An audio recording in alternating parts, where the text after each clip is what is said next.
Surabaya. Oke guys, di sini kita mau nyeritain tentang cerita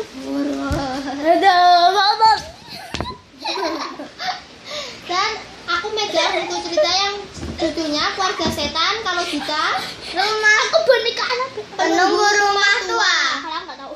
Kalau si Sela teror boneka teddy bear. Kita perkenalkan salah satu nama channelnya. Yang pertama, Adelia. yang kedua, Aju Purwaya. yang keempat, Sheila ini Diana Putri. Panjang ya. Oke. Dari pertama Mbak Del. Oke. Aku bisa bacanya. Tepat pada liburan setelah UN, Adi bersama rombongan teman-teman sekelasnya melakukan perjalanan tamasya. Beberapa jam di perjalanan, namun mereka tidak sampai juga di tempat tujuan. Seharusnya 1 jam yang lalu mereka sudah sampai di pantai. Adi, kok lama ya? Supir bus yang memandu perjalanan juga merasa ada yang aneh. Padahal dia sudah sering memandu wisatawan lokal yang sering ke daerah itu. Kemudian sejenak perjalanan dihentikan. Karena perjalanan dihentikan, Adi pun berinisiatif keluar dari bus untuk mencari udara segar. Tiba-tiba dia melihat sosok gadis yang melambaikan tangan ke arahnya. Adi sedikit ragu ketika ingin menghampirinya. Dilihat ke belakang, teman-temannya yang di dalam bus itu menatap dengan dingin. Adi merasa mungkin mereka terlalu khawatir dan takut karena sudah tersesat di perjalanan. Ini cuma boneka. Kembali Adi menghampiri gadis itu. Entah setan apa yang merasuki, Adi mau saja mengikuti langkah dari belakang. Ketika sampai dekat dengan gadis itu berdiri, Adi menoleh ke belakang untuk memastikan teman-temannya masih berada di dalam bus. Betapa terkejutnya dia melihat teman-temannya hilang secara tiba-tiba. Adi menjadi takut dan bingung bagaimana dia bisa pulang.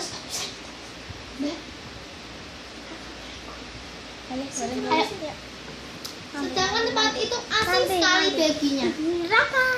Ini adalah Raka. Kemana mereka lagi? Bukannya bus itu tidak kemana-mana. Tiba-tiba gadis itu membuyar lamunan. Nih Adi yang sedari tadi tak berani berbicara akhirnya meminta. Hei, ayo ikut aku cepat. Siapa kamu sebenarnya? Nanti aku juga akan tahu. Nanti kau. Iya betul. Tak lama kami pun sampai di rumah gadis itu. Bisa dibilang rumah yang sangat sederhana. Ketika tiba di dalam, tampak kedua orang tua gadis itu sedikit terkejut dengan kehadiranku. Nak, siapa anak ini? Dia ini tadi bersama-sama dengan mereka. Ada ayah. bonekanya ya, Maksud guys. kalian bertemu Iya, dengan guys. siapa? Begini saat itu Dengar, kemudian rombongan teman-temannya sudah bersiap-siap naik bus. Kamu belum balik juga. Menunggu membuat betah dan bus pun akhirnya meninggalkanmu. Dan kamu harus tahu, dalam perjalanan menuju pantai itu tiba-tiba rem busnya blong. Bus itu pun oleng akhirnya jatuh ke dalam jurang. Raka mikir Menginap di situ sambil menunggu hari esok dan kembali pulang ke rumahnya. Dia pun bersiap-siap untuk tidur. Tapi tiba-tiba pintu kamar ada yang membuka. Ternyata ibu gadis itu yang menghampiri dan tersenyum tanpa wajah dengan begitu pucat. Mungkin karena dinginnya malam ini. Nah, ada satu hal yang belum kami ceritakan padamu. Soal kecelakaan bus wisata itu sebenarnya ada korban yang lain. Siapa mereka, Bu? Mereka itu keluarga setan, Nak. Mereka setinggal bus untuk ikut tewas dalam jurang. Tidak ada satu orang pun yang mengasihi jenazah mereka. Jenazah keluarga petani itu sekarang diabaikan seperti sampah, tidak dikubur. Kamilah keluarga setan itu. Adi pun terkejut. Adi ketakutan dan berusaha kabur dari sana. Namun apa daya, saat berusaha keluar dari rumah itu, Dia dihadang oleh gadis dan ayah ibunya. Hanya terlihat wujud aslinya yang merenyangkan. Aslinya yang menolong Adi itu adalah keluarga setan. Bye. Ning. Nunggu rumah tua. Angin pada suatu hari, angin bertiup begitu kencang, diiringi hujan yang turun begitu lebat, membuat alam di sekitar porak-poranda. Petir bergemur, mengelegar dan dengar sampai ujung telinga. Hujan yang turun begitu hebat membasahi bumi, mengenangi seluruh jagat raya, merendam sebagian permukaan desa Terawang. Tak lama kemudian desa Terawang pun tenggelam, mayat pun bergelimpangan di mana-mana. Mereka menjadi korban dari keganasan alam yang tak mau kompromi. 3 hari kemudian air pun mulai surut. Tampak sebagian mayat masih menggeletak di pinggir sebuah rumah bangun besar yang sudah ditinggal penghuninya. Kondisi mayat itu sungguh mengenaskan karena tak terus dan tak terawat. 5 tahun kemudian, serombong tim dunia lain siang itu tiba di desa Terawang. Mereka bermaksud mau mengadakan uji nyali di desa itu. Setelah memilih tempat yang cocok untuk berjudi nyali, mereka pun mempersiapkan peralatan untuk beruji nyali. Malam pun tiba. Setelah jam menunjukkan pukul 23.59 WIB, acara pun dimulai. Peserta pertama dimulai dengan peserta wanita. Acara baru berjalan beberapa menit. Setelah peserta uji nyali, tubuhnya bergetar hebat, sekujur tubuhnya kaku dan kesakitan. Matanya melotot tajam dan mengeram. Dari mulutnya keluar kata-kata yang tak mengerti. Ia telah kerasukan. Peserta uji nyali ini telah kerasukan setan. Ia sudah tidak bisa membawa tubuhnya sendiri. Gerak-geriknya sempoyongan kayak orang mabuk karena telah diasuki roh dari kegelapan. Tim dari dunia lain segera bertindak cepat menyelamatkan peserta. Setelah dipegangi tim dunia lain, peserta ini meronta keras berusaha melepaskan diri. Kemudian dari tubuh peserta itu keluar asap berwarna hijau. Dengan berasul-asul, asap itu berubah menjadi makhluk mengerikan.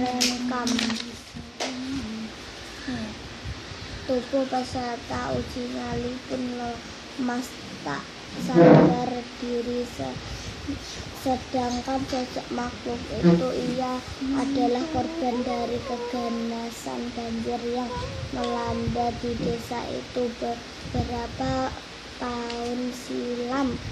Ia minta didoakan dan tak akan mengganggu lagi. Sang ustadz pun berjanji akan mendoakan bagi arwah pada korban banjir yang dan makhluk itu pun lenyap dari pandangan mata. Yang terakhir peserta pertama pun sadar kembali dan dinyatakan gagal telah mengikuti uji nyali. Ini sudah semua ya guys. yang pertama sampai akhir. Oke, aku gantiin Sela ya menceritakan teror boneka teddy bear.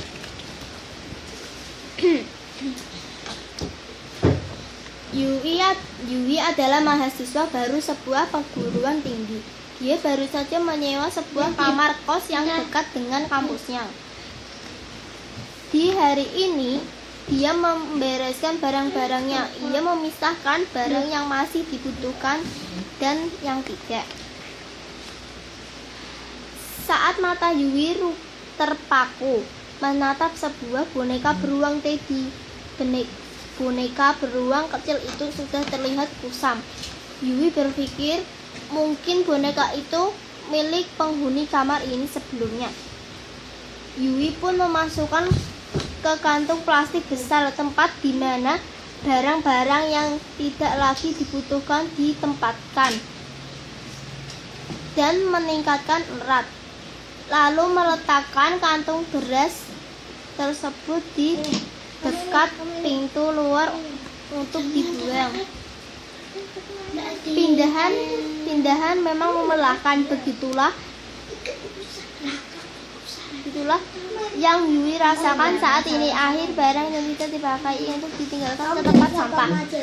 Hari itu Yui pulang agak larut karena harus bekerja sesuai kuliah.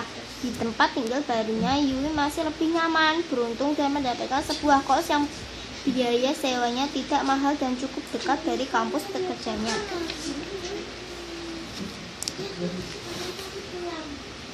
Tak lama setelah sampai di dalam kos,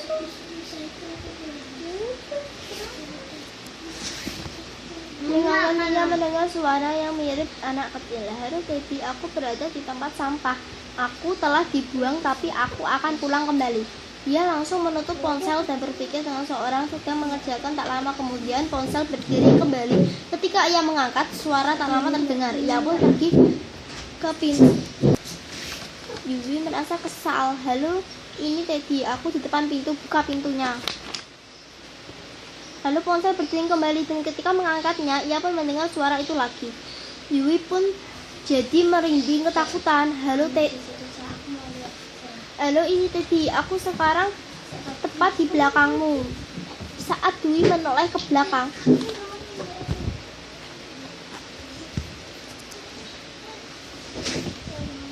ia terkejut dan pingsan. Ketika ia terbangun kaget karena kelilingnya banyak boneka Teddy, gemuk dan menyeramkan. "Kau telah membuang aku dari rumahku, padahal aku adalah penghuni di sini. Pergilah dari sini, atau aku akan membunuhmu." Wah, Yui ketakutan setengah mati. Teman-teman menaklukkan Teddy sampai akhirnya Yui berhasil keluar dari kamar. Kalian terkatukan dengan berjanji tempat kos itu. Oke guys, sudah selesai. Aku panggil Gita dan Sela ya. Gita, Sela, ayo sini. Hai. Oke.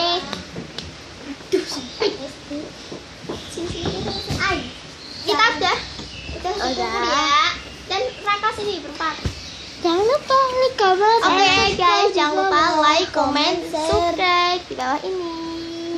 Dan jangan lupa nyalain tombol notifikasi. Jadi kalau channelnya ada yang baru lagi. Jadi kalian bisa langsung lihat guys. Oke, bye guys.